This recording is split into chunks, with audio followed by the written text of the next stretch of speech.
હવે જોઈએ સમાચારો વિગતવાર. અંકલેશ્વરમાં પેટ્રોલ પંપો પર બે દિવસથી લાંબી લાઈનો લાગી હતી. અંકલેશ્વરના વિવિધ પેટ્રોલ પંપ પર લોકો પેટ્રોલ ભરાવવા લાઈનો લગાવી હતી. પૂરતો જથ્થો હોવાથી કોઈ સમસ્યા સર્જાઈ ન હતી. પંપ સંચાલકો દ્વારા પણ પેટ્રોલ ડીઝલની કોઈ શોર્ટેજ ન હોવાનો ખુલાસો કરી લોકોને અફવાઓથી દૂર રહેવા અપીલ કરાઈ હતી. અંકલેશ્વર શહેરમાં ગત સાંજે અને હવે બીજા દિવસે પણ પેટ્રોલ પંપો પર વાહનોની લાંબી કતારો જોવા મળી હતી. યુદ્ધ જેવી પરિસ્થિતિને કારણે ઈંધણની સપ્લાય પર અસર થશે તેવી અફવાઓ ફેલાતા લોકોમાં ગભરાટ ફેલાયો હતો, જેના પગલે મોટી સંખ્યામાં લોકો ઈંધણ ભરાવવા ઉમટી પડ્યા હતા. ખાસ કરીને શહેર તેમજ શહેરને અડીને આવેલા માર્ગ પરના પેટ્રોલ પંપો પર વાહનોની લાંબી કતારને કારણે ટ્રાફિક જામની સ્થિતિ સર્જાઈ હતી. લોકોમાં ઈંધણ ખૂટી જવાની ભીતિ સ્પષ્ટપણે જોવા મળી હતી. આ મામલે પેટ્રોલ પંપ સંચાલક સુધીર ગુપ્તાએ સ્પષ્ટતા કરી હતી કે પેટ્રોલ અને ડીઝલનો પૂરતો જથ્થો ઉપલબ્ધ છે અને સપ્લાયમાં કોઈ ઘટ પડી નથી રહી. અન્ય તમામ પંપો પર પૂરતો જથ્થો ઉપલબ્ધ છે.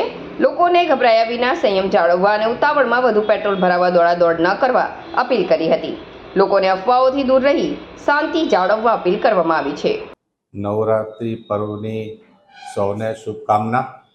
અંકલેશ્વરના તમામ પ્રજાજનોને જણાવવામાં આવે છે કે ગઈકાલથી અફવાના લીધે પેટ્રોલ પંપમાં જે ઘસારો જોવા મળ્યો છે એ ફક્ત અફવા જ છે.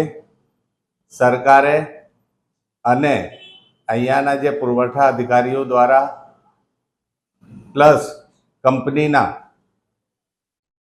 મેનેજમેન્ટ દ્વારા કહેવામાં આવ્યો છે પૂરતો જથ્થો છે, કોઈએ પેનિક થવાની જરૂર નથી. જોઈએ એટલું પેટ્રોલ ડીઝલ મળે છે, મળવાનું છે, પણ પેનિક થઈને કે આપણે આ જથ્થો ભેગો કરી લઈએ કે આ કરી લઈએ એના માટે સખ્ત ઇન્સ્ટ્રક્શન આવેલા છે કે કેરવામાં યા મોટા જથ્થામાં પેટ્રોલ ડીઝલ આપવું નહીં. બાકી ગાડીઓમાં પુરાવા માટે કોઈ ના નથી.